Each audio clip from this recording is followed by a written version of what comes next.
Dalam pembelajaran ini, kamu akan mendengar penerangan ringkas tentang rumah pasang siap, iaitu satu kaedah pembinaan moden yang semakin digunakan di Malaysia. Fokus kamu adalah untuk memahami kelebihan dan kekurangannya, kemudian memberikan respon secara lisan. Berikut merupakan definisi bagi rumah pasang siap IBS. Pertama, rumah pasang siap ialah tempoh pembinaannya yang jauh lebih singkat berbanding rumah konvensional. Ini kerana kebanyakan komponen rumah seperti dinding, rangka dan bumbung telah dihasilkan di kilang.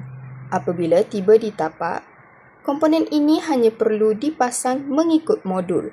Proses yang tersusun ini menjadikan rumah siap dalam masa yang lebih singkat, sekaligus mengurangkan penangguhan akibat faktor cuaca atau masalah logistik.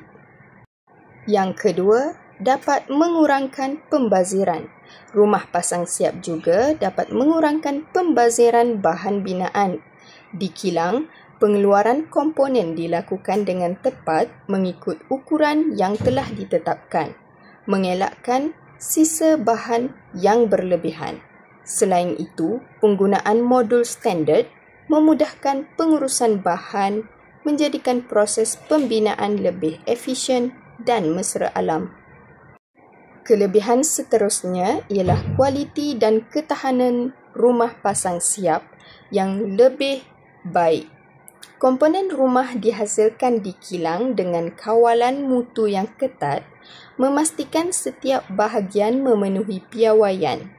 Struktur rumah menjadi lebih kukuh dan risiko kecacatan semasa pemasangan di tapak dapat dikurangkan, menjadikan rumah lebih selamat dan tahan lama.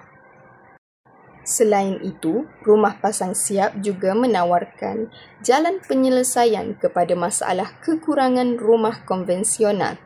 Dengan masa yang lebih singkat dan kos yang lebih terkawal, ia mampu memenuhi permintaan rumah yang tinggi, terutamanya bagi kawasan bandar yang memerlukan pembinaan yang cepat dan efisien.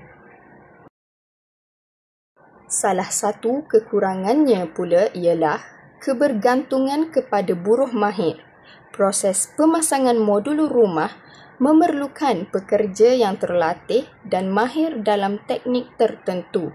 Kekurangan buruh mahir boleh melambatkan pembinaan atau menjejaskan kualiti kerja.